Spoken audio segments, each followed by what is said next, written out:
కొలసి పత్రికలో ప్రారంభంలో చదవండి. ఆయన మనకు ఒక మంచి పేరు పెట్టాడు. ఆ పేరును బట్టి దేవునికి స్తుతి స్తోత్రాలు చెల్లిద్దాము. ఒకసారి కొలసీలకు రాసిన పత్రిక మొదటి భావాన్ని మనము గమనించుదాము. కొలసీలో ఉన్న పరిశుద్ధులు, అడుగొప్పుల్లో ఉన్న పరిశుద్ధులు. ఎట్లుండాలి? దేవుని మందిరానికి వచ్చినప్పుడు, నీవు దేవుని మందిరమునకు వెళ్ళినప్పుడు నీ ప్రవర్తన జాగ్రత్తగా చూసుకోమంటే ఫోన్లతో అటు ఇటు తిరగటం, చెవులలో మాట్లాడుకునేది కాదు. దేవుని రాజ్యాన్ని కట్టేది, దేవుని రాజ్యము కట్టటము అంటే ఈ పరిశుద్ధులతో దేవుడు మాట్లాడుతుండు. మరి నిజంగా అడుగొప్పుల గ్రామంలో ఇక్కడ మన వెనకమార్లు ఉంది, క్రీస్తు రాజ్య సువార్త సభలు ఉన్నాయి, దేవుని యొక్క మినిస్ట్రీ కూడా ఉంది. ఈ దేవుని మినిస్ట్రీలో పరిశుద్ధులు ఉన్నారా? 56 మంది బాప్టిజాలు తీసుకున్నారు. చక్కగా విలువైనటువంటి వాళ్ళు, పరిశుద్ధులు, దేవుని మాటలు అంగీకరించినటువంటి వారు. ఇక్కడ చెప్పండి, ఇక్కడ అన్నాడు కొలసీలో ఉన్న పరిశుద్ధులు, కొలసీలో ఉన్న పరిశుద్ధులు, అడుగొప్పుల్లో ఉన్న పరిశుద్ధులు. ఈ పరిశుద్ధులు ఈ క్రీస్తు రాజ్యసభలో ఉన్నటువంటి వారితో మాట్లాడుతున్నాను నేను. ఊరు మొత్తంతో మాట్లాడతలేదు, కులాలతో మాట్లాడతలేదు, మతాలతో మాట్లాడతలేదు. దైవ సత్యాన్ని బట్టి పరిశుద్ధులుగా ఉండాలి అంటే మీ సెల్ ఫోన్ ఆగిపోవాలి, మీ ఫోన్ మాటలు ఆగిపోవాలి, దేవుని దగ్గరికి తీసుకురావాలి. ఆ సెల్ ఫోన్లు ఉండటం వల్ల ఎంత నష్టమో తెలుసా? సెల్ ఫోన్లో రహస్యాలు మాట్లాడుకుంటారు, చాలా కష్టము. దీని నుంచి కొన్ని కుటుంబాలు నాశనం అయిపోయినవి తెలుసా మీకు?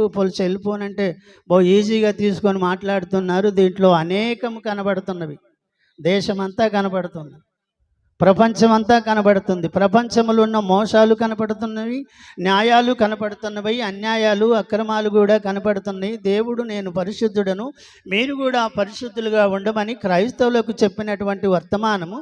ఈ వర్తమానాన్ని ఈరోజు మీ మధ్యలో పంచుకుంటాను. నాకు కొద్ది నిమిషాలు మాత్రమే ఇచ్చారు.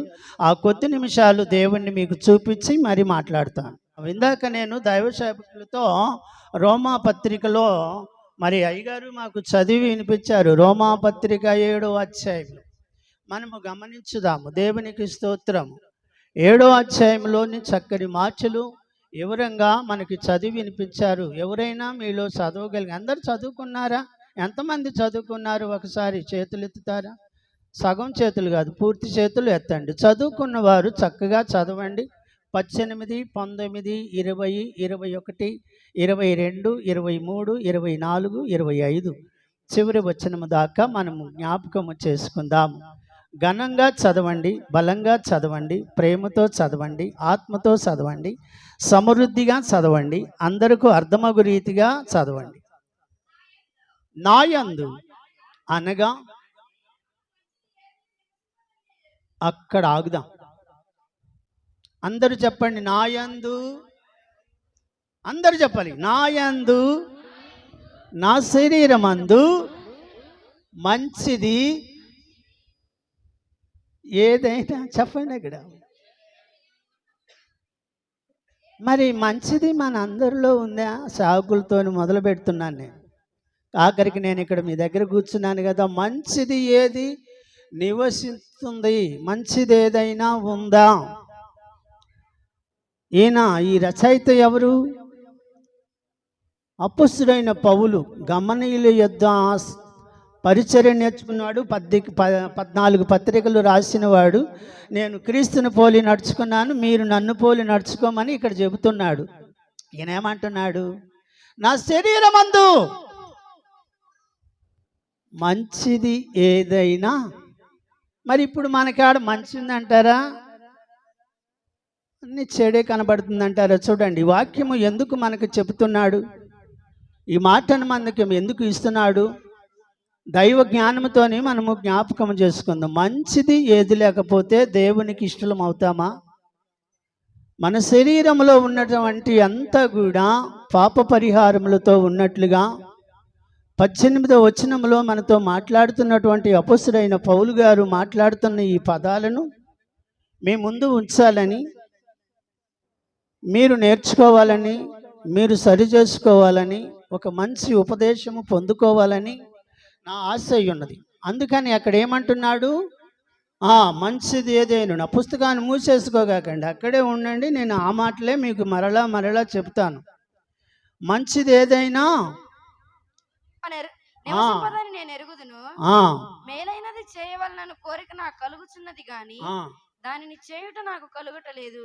ఆమేన్. అక్కడ ఒక అబ్బాయి, కుంటి అబ్బాయి కూర్చున్నాడు చూడండి. మేలైనది నేను చేయనెరిగి ఉండాలని, కానీ ఆ అబ్బాయికి నేను ఖాళీ లేకపోతున్నాను. ఏమంటున్నారు చూడండి. ఆ అబ్బాయి హైదరాబాద్లో ఉంటాడు. నిన్న ఒక అబ్బాయి ఇటు నుంచి గుడ్డి అబ్బాయి నడిచిపోతున్నాడు. ఆ అబ్బాయి కూడా హైదరాబాద్ వస్తారు. నా కాడికి వస్తుంటారు వాళ్ళు దేవుని కృపను బట్టి. నేను ఒకరోజు అబ్బాయి దగ్గరికి కూడా వెళ్ళాను. లాజర్ తీసుకొని వెళ్ళాడు. మేలైనది చెయ్యాలని నాకు కోరిక కలుగుతున్నది కానీ దానిని చేయుటకు నాకు కలుగటలేదు. ఎందువల్లంటావు? మన జీవితం ఎలా ఉందంటే, మంచి చేయాలని మన హృదయంలో, మన అంతరంగంలో ఉంటుంది, కానీ మంచివాడు ఒక్కడు కూడా లేడు అని చెబుతుంది దైవవాక్యము. ఎందుకు మంచి చేయలేకపోతున్నాము? రోమాపత్రిక 3వ అధ్యాయము 9, 10, 11, 12, 13, 14, 15 వచనాలలో చూడండి. మన అంతరంగంలో ప్రారంభమవుతున్నటువంటి విషయాలను చూడండి. అందుకే మేలు చేయాలని కోరిక నాకు ఉంది, కానీ నేను చేయలేకపోతున్నాను. ఎందుకు చేయలేకపోతున్నానంటే, ఇది నాకు అడ్డం అవుతుంది. చదవండి. నేను చేయగోరు మేలు చేయక చేయగోరని కీడు చేయుచున్నాను, కీడే చేస్తున్నాను. చాలమ్మా, దేవునికి స్తోత్రం. కీడు ఎవరికైనా ఇష్టమా? దావీదు చనిపోయేటప్పుడు తన కుమారుడైన సొలొమోనుకు చెబుతున్నారు, ఎవరే బాబు, రాజ్య పరిపాలన చేస్తుంటే నాకు కొందరు శత్రువులు ఉన్నారు, కొందరు మంచివారు ఉన్నారు, కొందరు నీతిమంతులు ఉన్నారు, కొందరు బుద్ధిమంతులు ఉన్నారు, కొందరు నాకు సపోర్ట్ చేసిన వారు ఉన్నారు, కానీ వారిలో ఇద్దరు నాకు కీడు చేశారు, వాళ్ళని మర్చిపోగాకు అంటాడు రాజుల గ్రంథము 2వ అధ్యాయం. దేవుని ప్రణాళికలో మనము అన్నాడు, కీడు మనము ఎవరికి చేయకూడదు. కీడు చేస్తే బలహీనతలు వస్తాయి. ఎందుకంటే మన ప్రభావము చాలా జాగ్రత్తగా కాపాడుకోవాలి. క్రీస్తు బిడ్డలు అని చెప్పుకొని ఒకరిని ప్రేమించి, ఒకరిని దేశించి, ఒకరిని అన్యాయపు మడుగుల్లో పెడుతుంటాం. అందుకే అన్యాయస్తులు దేవుని రాజ్యకు వారసులు కానేరడని మీరు ఎరుగరా అంటాడు రోమాపత్రిక 6వ అధ్యాయం 9వ వచనం. దేవుని ప్రణాళికను మనము చూడాలి. అందుకనే మన స్వభావాలను దేవుడు చూస్తాడు. చూసినప్పుడు నీ గుట్టు బయటపడుద్ది. ప్రియమైన దేవుని పిల్లలారా, మన మార్గాలు వేరుగా ఉంటవి, మన తత్వరాలు వేరుగా ఉంటాయి, మన ఆలోచనలు వేరుగా ఉంటవి. మనం అందరం ఏ రీతిగా ఉన్నామంటే, దేవుని మందిరంలో దేవుని దగ్గర పరిశుద్ధులుగా ఉండలేకపోతున్నాము, పవిత్రమైన నడక నడవలేకపోతున్నాము. ఆ నడక మన దగ్గర ఉండట్లేదు. మనమేమో మనుషుల ఎదుట మన వేషధారణ చూపించబోతున్నాం. స్త్రీలు కానీ పురుషులు కానీ సామెతల గ్రంథంలో మనము చదువుతూ ఉంటాము. 31వ అధ్యాయము 31వ వచనంలో చదువుతూ ఉంటే, అక్కడ స్త్రీ, ఒక ప్రత్యేకమైన స్త్రీ అనే కాదు, పురుషుడనే కాదు, అక్కడ అందాన్ని గురించి మాట్లాడుతూ ఉంటాడు. సౌందర్యం చదువుతారా? అది తీసారా? 31 చేసిన పనిని బట్టి అమ్మా అందము సౌందర్యం. ఎక్కడ చూడండి, 31 అధ్యాయము సామెతల గ్రంథం 31 అధ్యాయము 30 వచనాన్ని చదువుదాం నాన్న. అదే చూడు. అందము మోసము, సౌందర్యము వ్యర్థము, యెహోవా యందు భయభక్తులు కలిగిన స్త్రీ కొనియాడబడును. చేసిన పనిని బట్టి దేవునికి స్తోత్రం చెప్పండి. ప్రతిఫలాలు ఎవరైనా పొందుకుంటున్నామా? అందాన్ని చూసుకుంటున్నామా? సౌందర్యాన్ని చూసుకుంటున్నాం. నేనే ఇంకా అందగెత్తను, నేనే అందగాన్ని, నేనే ఇంక ఆయన తప్ప ఇక్కడ లేరు అనే విషయం కాదు. దేవుడికి కావాల్సింది పరిశుద్ధత. దేవునికి కావాల్సింది ఏంటిది? నువ్వు తెల్ల సొక్క వేసుకుని వచ్చినవిందయ్యా అంటానికి వీల్లేదు. తెల్ల సొక్క ఆయన చూడు, ఎర్ర సొక్క ఆయన చూడు, రంగుల సొక్కాలు ఆయన చూడు. ఆయన చూసేదంతా హృదయాంతరంగాన్ని చూస్తున్నటువంటి దేవుడు ఈరోజు నిన్ను చూసినప్పుడు నువ్వు ఎలా ఉన్నావు? దేవుడు నిన్ను చూస్తున్నాడు. నేను మేలైనది చేయాలి అనుకుంటున్నాను, చేయలేకపోతున్నాను, కీడే చేస్తున్నాను. కీడు చేస్తే ఎవరు ఒప్పుకుంటారు? పక్కమటి పలకరిస్తారా, గ్రామానికి నడిపిస్తారా, ఇంటి దగ్గరికి రాణిస్తారా? నేను దానియేలు పాస్టర్ గారికి ఉంటే నేను కొంతమందికి నేను శత్రువునైపోయాను ఒక దైవజనుడిగా. ఓ అయ్యగారు వస్తే అబ్బో భలే మాట్లాడతాడు, అమ్మో మనం చచ్చిపోతాం, ఆయన మాటలు మనం వినలేం. ఎందుకంటే రియల్గా చెప్తున్నాను, దేవుని దగ్గర పవిత్రుడుగానే ఉండాలి. అపవిత్రుడుగా కనబడితే వాడికి నరకమే.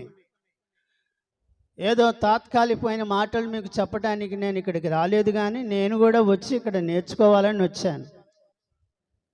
నేర్చుకోవాలని వచ్చిన నాకు ఈరోజు ఎందుకు సమయం ఇచ్చారు బిడ్డలు, ఎంత సంతోషంగా. నేను కూడా కూర్చోటానికి కారణం ఏంటో తెలుసా, నా కాళ్ళు బాగా వాసిపోయినాయి.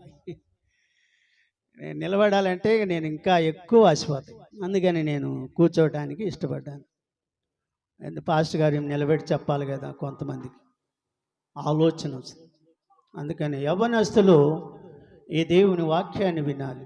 మన త్రోవ ఎలా ఉంటుందంటే, దేవుడు చూసినప్పుడు మన ఆలోచన, మన తలంపులు ఎలా ఉన్నాయంటే, దేవుడు చెప్తున్నాడు, ఆదికాండంలోకి రండి, అందరూ రండి, పరిశుద్ధ గ్రంథాన్ని తీయండి, 6వ అధ్యాయంలోకి రండి. మనలను చూసినప్పుడు దేవుడు బాధపడుతూ ఉన్నాడు. అమ్మా ఎక్కడ చదువుతున్నావు? 6వ అధ్యాయము 5వ వచనము. నరుల చెడుతనం భూమి మీద గొప్పదనియు, నరుల చెడుతనము భూమి మీద గొప్పదనియు. అపుసుడైన పౌలు అంటాడు, నేను మేలు చేయాలని కోరిక నాకుంది కానీ కీడే చేస్తున్నాను అంటున్నాడు. ఇక్కడ నరుల చెడుతనము భూమి మీద గొప్పదనియు, భూమి మీద గొప్పదనియు, వారి హృదయం యొక్క తలంపులలోని, వారి హృదయం యొక్క తలంపులలోని ఊహంతయు ఎల్లప్పుడు కేవలము చెడ్డదని యెహోవా చూచి తాను భూమి మీద నరులను చేసినందుకు యెహోవా సంతాపం నొంది తన హృదయంలో నొచ్చుకొనెను. ఆమేన్, స్తోత్రం. ఇంకా చదువమ్మా. అప్పుడు యెహోవా నేను సృజించిన నరులను, నరులతో కూడా జంతువులను, పురుగులను, ఆకాశ పక్షాదులను భూమి మీద నుండకుండా తుడిచివేయుదును. ఏలయనగా నేను వారిని సృష్టించినందుకు సంతాపము నొంది ఉన్నానెను. దేవునికి స్తోత్రం చెప్పండి. హల్లెలూయా. సృష్టికర్తే బాధపడిపోతున్నాడు, నిన్ను నన్ను సృష్టించినటువంటి దేవుడు. మనము ఆదికాండంలో చూస్తాం. ఆదికాండంలో 1వ అధ్యాయంలో 27, 28వ వచనంలో దేవుడు నరులను సృష్టించాడు, స్త్రీని గాను పురుషుని గాను సృష్టించాడు. ఆ సృష్టిలో నుండి చేసిన తరువాత వీళ్ళు విస్తరించారు, భూమి మీద బలంగా విస్తరించారు. ఎందువల్ల అంటే వారి వారి సొంత కోరికలు, వారి వారి ఇష్టానుసారం, వారికి ఉన్న ఆలోచనలు, తలంపులు. ఈరోజు మనం కూడా మంచివాళ్ళమేనా చెప్పండి? వాళ్ళలాగే ఉన్నామా? దేవునికి కావాల్సింది ఒక్కడు కూడా పరిశుద్ధుడు లేడని చెబుతుంది అక్కడ. అందరూ సంతాపం అయిపోయింది. ఇప్పుడు నేనేం చేస్తున్నాను? ఈ మనుషుల నిమిత్తము నోరెరగని పక్షులను, పశువులను కూడా నాశనం చేయబోతున్నాను. ఎందుకని? మనం కదా శిక్ష పొందుకోవాల్సింది, మనం కదా పొందుకోవాల్సింది. కానీ మన నుంచి ఎవరికి నష్టం వచ్చింది? మన పక్కమటి వాళ్ళకు కూడా నష్టం వచ్చింది. మనతో జీవించే ఆ మూగ జీవులు, మనం కుక్కలను, పిల్లులను, ఎలుకలు ఎన్నెన్నో రకాలుగా పెంచుతూ ఉంటారు, సాధువు జంతువులు.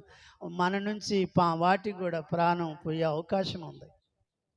ఈ అవకాశాన్ని మనము ఇతరులకు నష్టం తెచ్చేవాళ్ళం. అందుకే నిన్ను వలె నీ పొరుగువాడిని ప్రేమించు అని దైవవాక్యము చెబుతుంది. నిన్ను వలె నీ పొరుగువాడిని ప్రేమించే మనసు లేదు. కానీ ఏదో మనం 10 పాటలు పాడుతామండి. పాట పాడితే సరిపోద్దా బిడ్డ?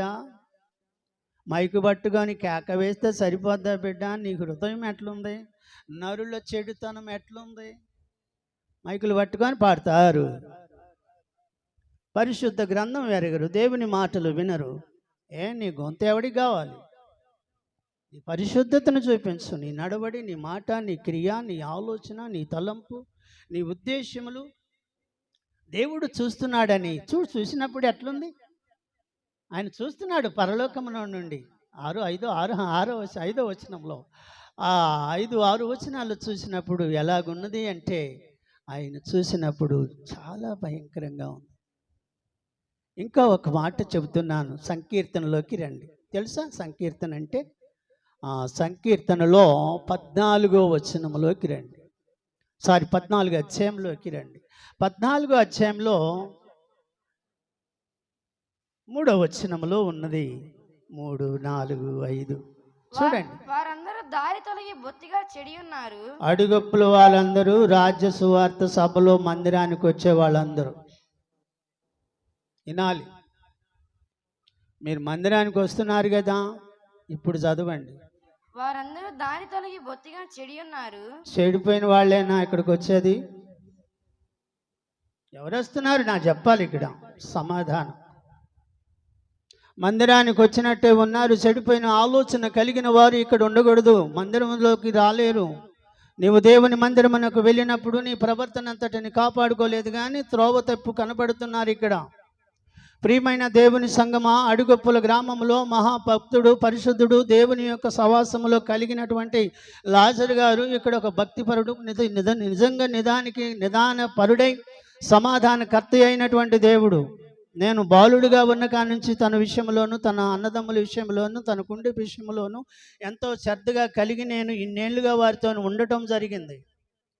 ఈనాటికి కూడా వారు నన్ను పెద్దగా తండ్రిగా ఆత్మీయ తండ్రిగా, అదే కాకుండా నిజంగా సొంత తండ్రిగా నన్ను ప్రేమించి ఇన్నేళ్ళు నన్ను వదిలిపెట్టకుండా కాపాడుతూ, అయ్యా నువ్వు ఒక్క క్షణమైనా మా దగ్గర ఉండాలి అనే ఒక సమస్య వారికి వస్తుంది. ఒకవేళ నేను ఒక వారంలో పలకకపోతే ఏంది నాన్న ఫోన్ చేయలేదు అంటారు. ఏమైంది, నీకు ఎలా ఉన్నావు? నా బాధను చూసి నా బాధల్లో పాలు పొందుతారు. మళ్ళా చదువు మా వాక్యము. వారందరూ దారి తొలగి బొత్తిగా చెడి ఉన్నారు. మేలు చేయవారు ఒక్కరు కూడా లేరు. ఆ అబ్బాయి కాళ్ళు ఇచ్చేవాడే లేడు. మీరు చూడండి, పాపం ఎన్నేళ్ళు సందొస్తున్నాడు, ఎవడన్నా ఇస్తున్నాడా కాళ్ళు?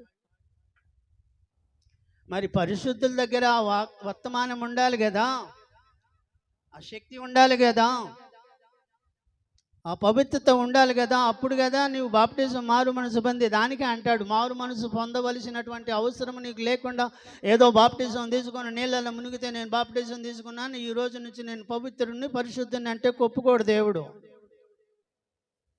దేవుడు ఒప్పుకునే మార్గంలో నీవు ఉన్నావా? దాని గురించి నువ్వు ఆలోచించాలి. దేవుని సంగమా, ఈరోజు నీవు నేను దేవుని దగ్గరికి వచ్చినప్పుడు మనలను మనము పరిశోధన చేయాలి. చదువు బిడ్డ.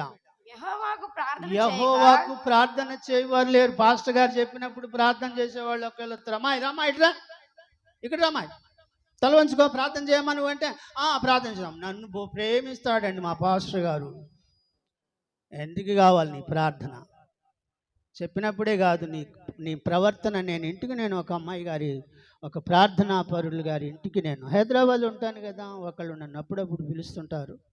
పిలిచినప్పుడు నేను వెళ్ళిన ఆ ఇంటికి వెళితే ఆ ఇంటికాడ వాళ్ళ అమ్మాయి ఆ గుమ్మం ముందు కుర్చీలో కూర్చుంది. వాళ్ళ అమ్మగారు లోపల ఉంది.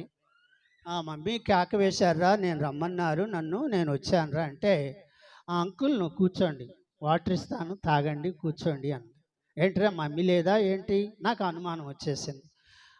ఉన్నది అంకుల్, మీరు ప్రశాంతంగా కూర్చోండి అని నాకు కూర్చోబెట్టి గ్లాసు నీళ్ళు తీసుకొచ్చాను, చల్లటి నీళ్ళు. అమ్మ నేను చల్లటి నీళ్ళు ఎక్కువ తాగను రా బిడ్డ అనగానే మామూలు వాటర్ కూడా తెచ్చి ఎక్కడ పెట్టింది. నేను ఆ వాటర్ దగ్గర కూర్చున్నాక, ఏంట్రా అమ్మ ఎక్కడికి వెళ్ళింది అన్నాను.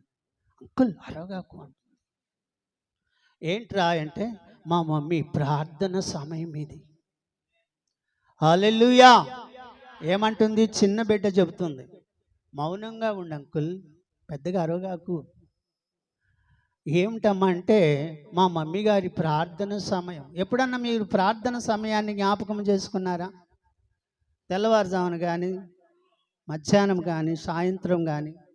పరిశుద్ధులకు ఉండే లక్షణాలు చెబుతున్నానండి. అయితే అమ్మగారు నన్ను పిలిచారు కానీ నేను కొంచెం లేట్ అయ్యేసరికి తన ప్రార్థన సమయం వచ్చింది. మీరు అపొస్తలుల కార్యం 3వ అధ్యాయంలో చూడు, ప్రార్థన కాలంలో యాహోను పేతురులు ప్రార్థన కాలంలో అని ఉంటుంది, మీకు గమనించండి. వాళ్ళు దేవుని మందిరానికి వెళ్ళే కాలం ఉంటుంది. అక్కడ కూడా వాళ్ళిద్దరు కూడా దేవుని సమయాన్ని వెరిగి ప్రార్థనకి వెళ్తారు. అయితే నేను వెళ్ళిన ఇంటిలో కూడా అదే సమయం కలిగింది.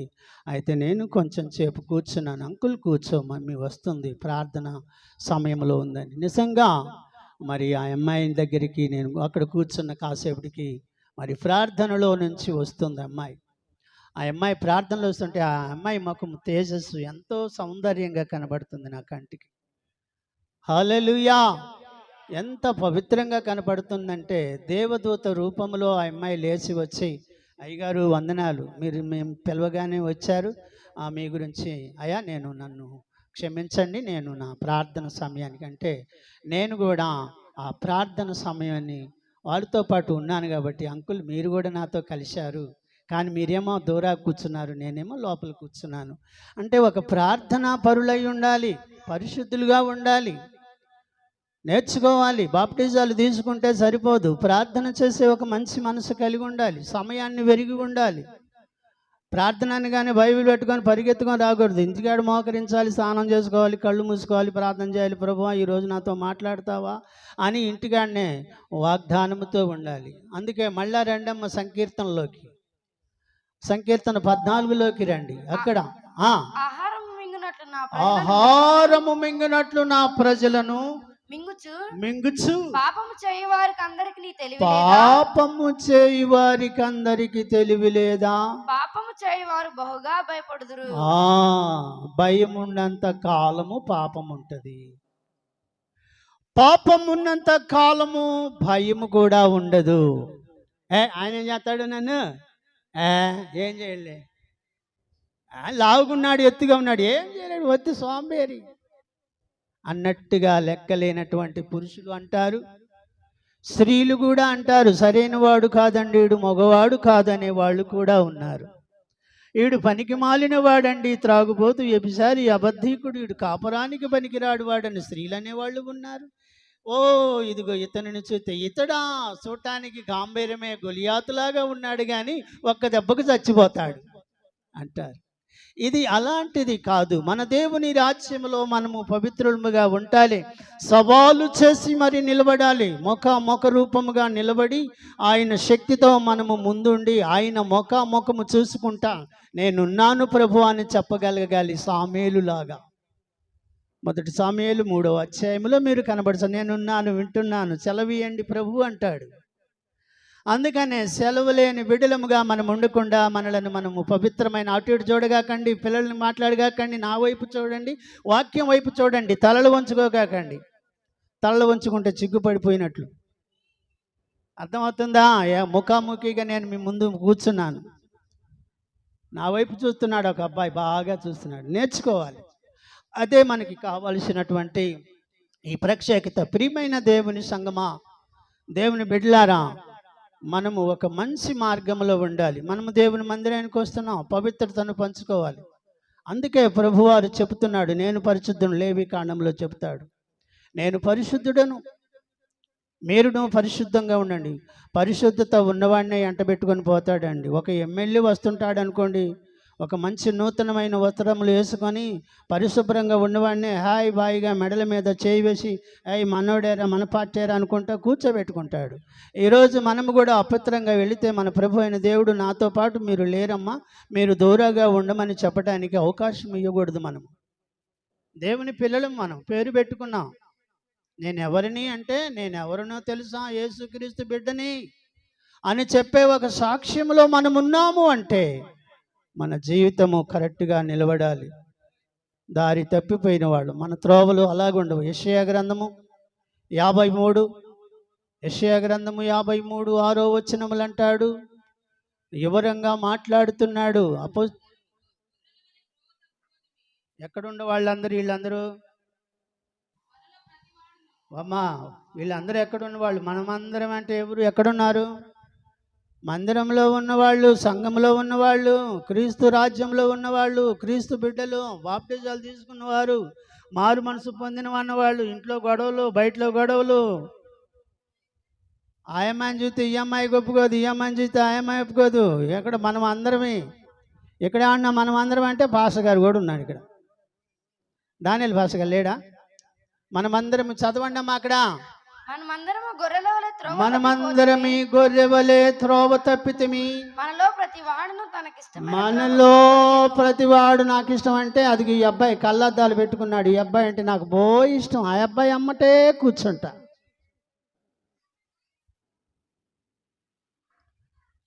ఈ మనస్తత్వమే క్రైస్తవ జీవితానికి దేవునికి దూరము చేసింది. ప్రియమైన దేవుని పిల్లలారా,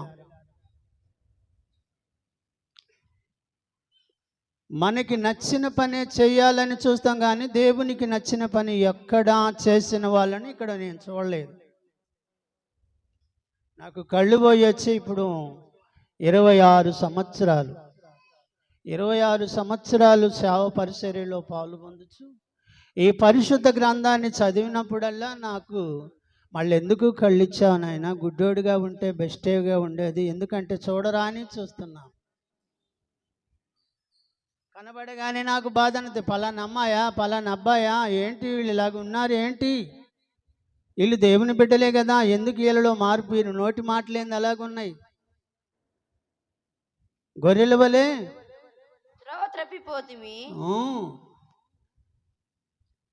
చూడండి. తప్పిపోయిన గొర్రె కోసం వెతికిన వాళ్ళు ఉన్నారు.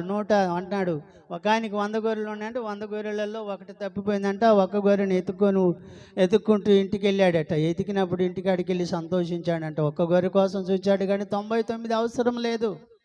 అందుకనే 100 మంది 200 మంది మందిరానికి వచ్చినా దాంట్లో పరిశుద్ధుడు ఒక్కడైనా ఉంటే చాలు. పరిశుద్ధులు ఉన్నారా అని చూస్తే ఇక్కడ మనం అందరమీ లేరు, ఒక్కరు కూడా లేరు. ఉన్నారా?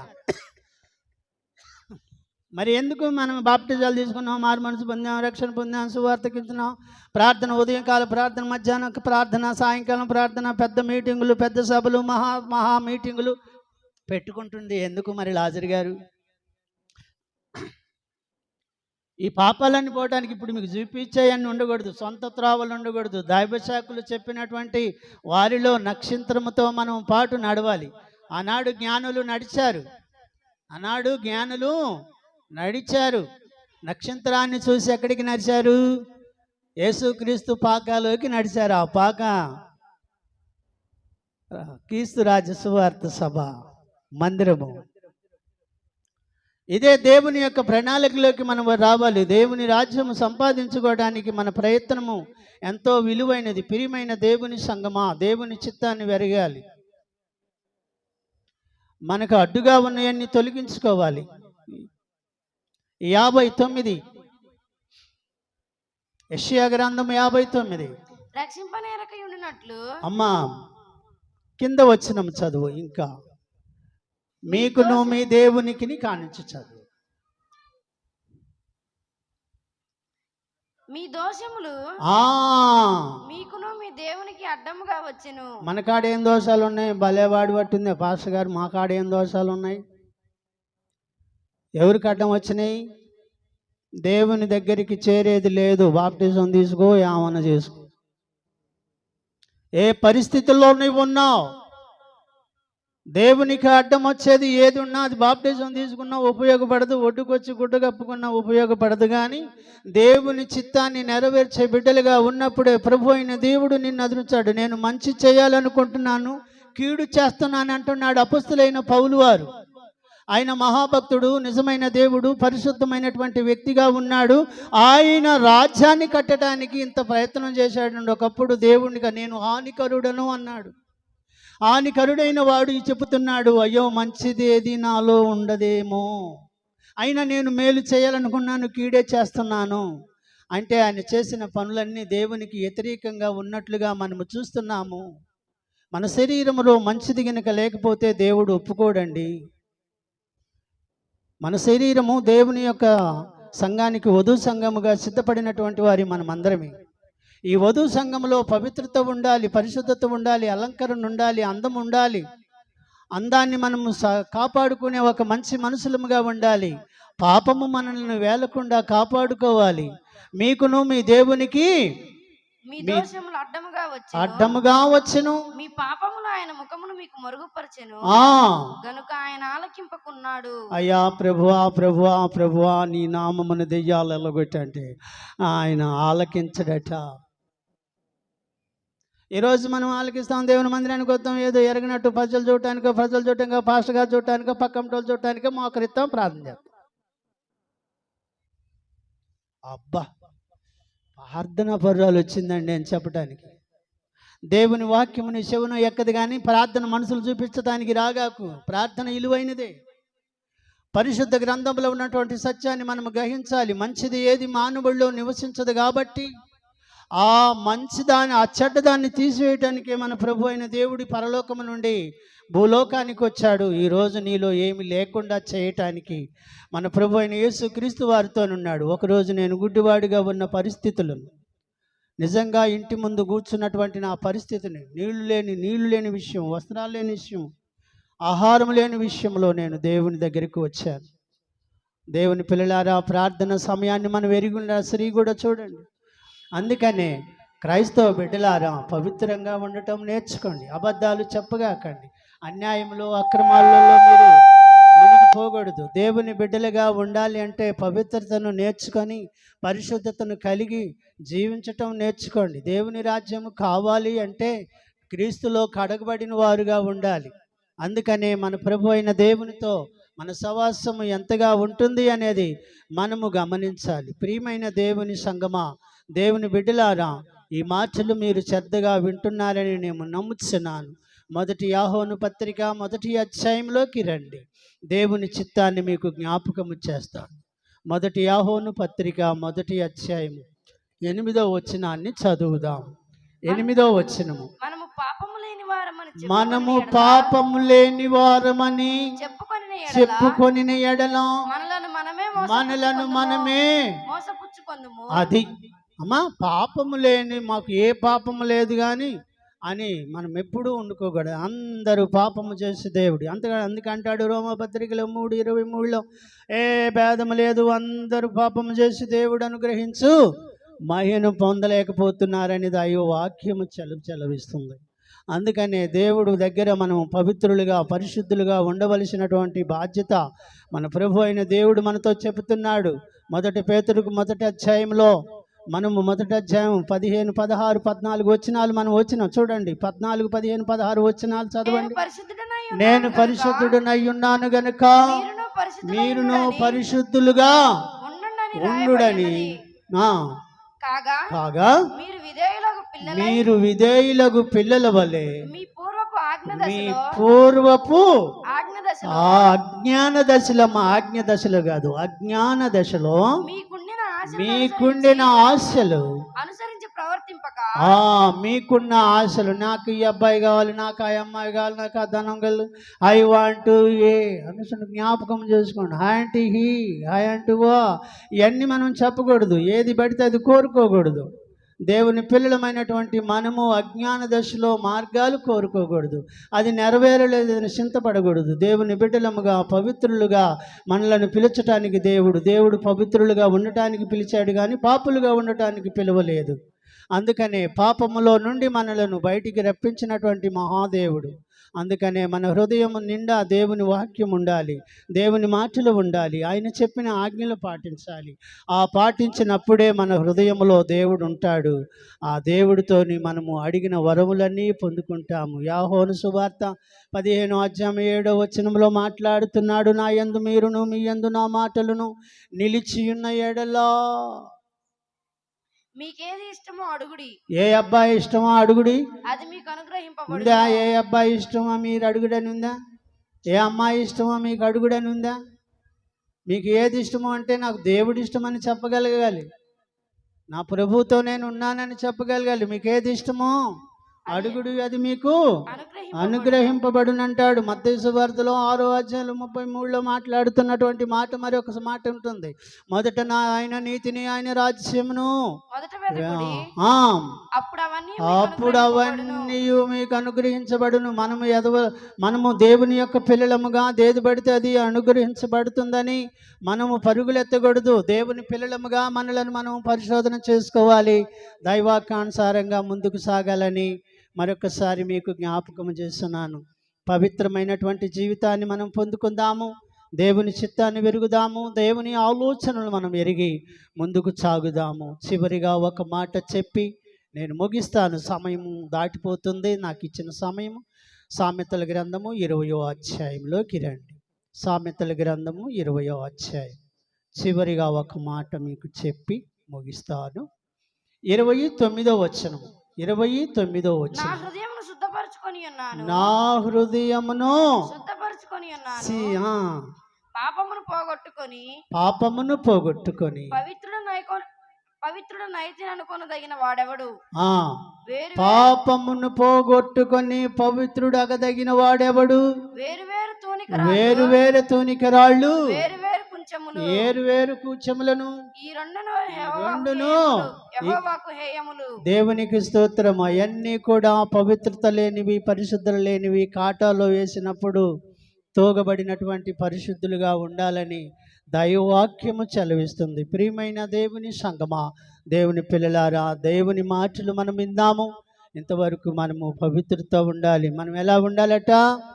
మనము దేవుడు పరిశుద్ధుడు కనుక మనము కూడా పరిశుద్ధతను సంపాదించుకొని ఆయన రాజ్యంలోకి చేరాలని మిమ్మల్ని అందరినీ హెచ్చరిక చేస్తున్నాను. నేను హెచ్చరించుకుంటూ ఈ కొద్ది మాటలు ముగిస్తున్నాను. దేవుడు మిమ్మల్ని అందరినీ ఆశీర్వదించి దీవించునుగాక. ఈ సమయం ఇచ్చినటువంటి దైవజనులకు మరలా తిరిగి నేను వారికి ఒప్పచెప్పుచున్నాను. అది కాకుండా ఇప్పుడు మరలా బాప్టిజ కార్యక్రమాలు ఉన్నవి. ఆ కార్యక్రమాల్లోకి మరి దైవజనులు మనకు వచ్చి ఎవరైనా వివరిస్తారు. ఆ వివరణ వారి ద్వారాగా తెలుసుకుందాం.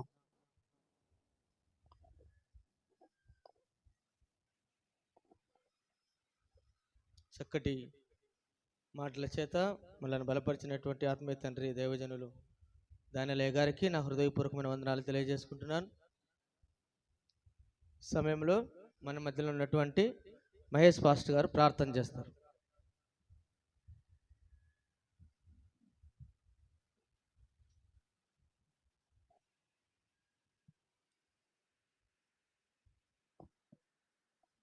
ప్రార్థన చేసుకుందాం.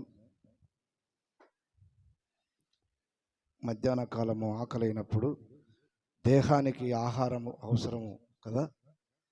ఇప్పుడు ఆధ్యాత్మికమైన ఆహారం సమృద్ధిగా దేవుడు ఎవరైతే మాకు అందించాడో అని మీరు హృదయంలో స్థిరపరచబడతారో వారందరూ మోకరించి కొన్ని నిమిషాలు ప్రార్థన చేసుకుందాం. లేదా మీ శరీరములను మీరు సుఖపెట్టుకున్నట్లయితే మీరు మోకరించొద్దండి. ఎంతవరకు అయ్యగారు చూశారా, నిలవలేని పరిస్థితిలో ఉన్నప్పటికీ కూర్చుని నిలిచి ఉండేవారు చెప్పిన బోధ కన్నా ఎక్కువ గంభీరంగా, ఆధ్యాత్మికంగా, క్లుప్తంగా, హృదయము అన్నిటికన్నా మోసకరమైనది, అది ఘోరమైన వ్యాధి గలది. అందుకే ఆ హృదయమును గురించి చక్కగా క్లుప్తంగా ఒక అరటిపండు ఒలిసి పిల్లలకు ఎలా తినిపిస్తామో ఆ విధంగా ఈ వల్ల కడపలో చూపిస్తాం. మేము ఎవరెవరు కన్ను తెరుస్తున్నారు, ఎవరెవరు మోకరిస్తారు అన్నీ ఆయన విలేకరి ఆయన అన్నీ తీసుకుంటున్నాడు. అందును బట్టి ప్రార్థన చేసుకుందాం. పరిశుద్ధుడా, జీవము కలిగిన తండ్రి, నీకు స్తోత్రాలు నాయన. దేవుడు తన స్వరక్తమిచ్చి సంపాదించుకున్న సంఘముగా మేమందరం ఒక తండ్రి పిల్లముగా కూడుకొని దేవా చక్కనైన మాటలు మాకు వినిపించి మమ్మల్ని స్థిరపరిచి ఉజ్జీవ పరిచినందుకు స్తోత్రాలు నాయన. సహోదరులారా అని ఎఫెసీయులకు రాసిన పత్రిక ద్వారా ప్రభువా, నీతిమంతులు లేడు, ఒక్కడైనను లేడు, మేలు చేయవాడు లేడు, ఒక్కడైనను లేడని మా జీవితాలు హెచ్చరించావు. ఇక నుంచి మేలైన దానిని వెతుకుటకు ప్రభువా నువ్వు కృప చూపినందుకు స్తోత్రాలు. ఇంతవరకు ఈ క్షణం వరకు నాయన మా జీవితాల్లో కీడు, పాపము, శాపము ఉన్నదని గ్రహించి మేలైన దాన్ని వెతకమన్నావు. నీకు స్తోత్రాలు. ఇంకా ఎవరైనా నీ బిడ్డలు ప్రభువా కీడును, శాపమును పొందుకొని శాంతి సమాధానము లేక ఉన్నప్పుడు వాక్యమనే ఉతక స్నానము చేత ధరించుకొని వారు మేలుకరమైన జీవితమును క్రీస్తు నామములో అనుభవించుదురుగాక అని ప్రార్థిస్తున్నాం. జీవము కలిగిన తండ్రి, నీ దాసులు అల్పులు ప్రభువా లాజరు ద్వారా ఈ గొప్ప పరిచర్యను జరిగిస్తున్నందుకు వందనాలు, స్తోత్రాలు. అందరైతే నాయనా కీడు చేత, శాంతి సమాధానము లేక, భార్యాభర్తల మధ్య, కుటుంబాల మధ్య, పిల్లల మధ్య ఐక్యత లేక, ఓలివ మొక్కల వలె ఉండే కుటుంబాలు ముళ్ళ కంచెల వలె వారు జీవిస్తున్నప్పుడు ఈ రోజు నాయన దానియేలు ద్వారా మేలు క్రీస్తు నామములో జరుగునుగా కానీ వాక్యము చేత ప్రకటించినందుకు వందనాలు చెల్లిస్తున్నాం. అయ్యా నీకు వందనాలు ప్రభువా, నీకు స్తోత్రాలు చెల్లిస్తున్నాం. ఇంత శ్రేష్టమైన విలువైన బలమైన మాటలు నాతో మా అందరితో మాట్లాడినందుకు వందనాలు దేవా. ఇవి నువ్వు వెలబెట్టి కొనబడి నీ సొత్తుగా చేసినందుకు స్తోత్రాలు చెల్లిస్తున్నాం దేవా. మా హృదయాల్లో ఏ కుటుంబంలో చూసినా కీడు చేత, బాధ చేత, ఆర్థిక సమస్యల చేత కొట్టుమిట్టాడుతున్న మా జీవితాలను గ్రహించి మా బ్రతుకులను ప్రభువా తేరి చూసి మేలు చేయమన్నావు ప్రభువా. ఒక కుంటివానికి, ఒక గుడ్డివానికి త్రోవను చూపిమన్నావు నా తండ్రి. అటువంటి శ్రేష్టమైన మా జీవితాలను ఈరోజు, ఈ దినము, ఈ క్షణము వాక్యము చేత నాయనామములు బలపరిచినందుకు స్తోత్రాలు, వందనములు చెల్లిస్తున్నాం. ఈ సమయంలో ప్రభువా, ఏ ఒక్క ఆత్మ నశించి నరకానికి వెళ్ళకూడదని మరలా నీ బిడ్డలు ప్రభువా సిద్ధపడి పాపములను ఒప్పుకొని పశ్చాత్తాపడి బాప్తీశానికి సిద్ధపడి ఉండగా నువ్వు బలపరిచావు, స్తోత్రాలు. మరలా ఈ సమయంలో దేవా నీ దాసులు వాక్యాన్ని ప్రకటించారు. ఎవరైనా సరే దేవ, వృద్ధులైతేనేమి, యవనస్తులైతేనేమి, నా తండ్రి విద్యావంతులైతేనేమి, విద్య లేని పామరులైతేనేమి, ఎవరినైనా ఒకరిని నా తండ్రి ఇంకా వారు తడబడుతుండగా, అవిశ్వాసములు ఉండగా విశ్వాస జీవితాన్ని బలపరిచి సిద్ధపరిచి ఈరోజు జరుగుతున్న కార్యములు వారు ముందుకొచ్చుటకు సహాయము చేయమని క్రీస్తు నామములో ప్రకటిస్తున్నాం ప్రభు. నీకు స్తోత్రాలు. ఈ సంఘాన్ని అభివృద్ధిపరచు. రాత్రి జరుగుతున్న కూడికలో ప్రభువా నువ్వు అద్భుతము జరిగించావు. అన్ని ప్రాంతాల్లో వర్షము, అన్ని ప్రాంతాల్లో నా తండ్రి తుఫాను, నా తండ్రి ప్రార్థన జీవితాన్ని బట్టి ప్రార్థించిన రీతిగా రాత్రికాలం అద్భుత రీతిగా వర్షాన్ని ప్రాంతములో నా తండ్రి ఈ ప్రభావమును ఇక్కడ చూపించినందుకు స్తోత్రాలు చెల్లిస్తున్నాం. రాత్రికాలం మరలా చివరి సభలు ఉన్నాయి. నీకు స్తోత్రాలు. ఆ సభల్లో కూడా నీవు ఉండు, నువ్వు తోడు నీడగా ఉండు. నీ బిడ్డలు ప్రభువా వారి ఇళ్ళకి వెళ్ళి ఫోన్లు చేసి ఇంకెవరైనా రాని వాళ్ళను నా తండ్రి వారు ఆహ్వానించుటకు, వారు ప్రకటించడానికి, ఈ సువార్త వినిపించడానికి సానుకూలమైన శ్రేష్టమైన సమయం ఉన్నది కనుక ఆ బిడ్డలు ప్రేరేపణ కలిగించి నడిపించమని ప్రార్థిస్తున్నాం నాయన. విన్న వాక్యాన్ని బట్టి, వినిపించిన వాక్యాన్ని బట్టి, మమ్మల్ని స్థిరపరిచిన విధానం బట్టి స్తోత్రాలు చెల్లిస్తూ నా తండ్రి వచ్చిన బిడ్డలందరినీ దీవించమని, బాప్తీసం కార్యక్రమం జరుగుతుండగా పరిశుద్ధాత్మదేవ నీవే కృప చూపమని, నీవే దీవించమని, అయ్యగారు ఇంకా బలముగా ఆరోగ్యంగా నాయన నిలబెట్టుకోమని క్రీస్తు పేరటడి వేడుకొనుచున్నాము తండ్రి. ఆమేన్, ఆమేన్. అందరికి వందనాలు. సమయం ఇచ్చిన అయ్యగారికి వందనాలు. కొద్ది నిమిషాల్లోనే కార్యక్రమం ముగించబడుతుంది. ఈ సమయాన్ని లాజర్ గారికి అప్పచెప్తున్నాను.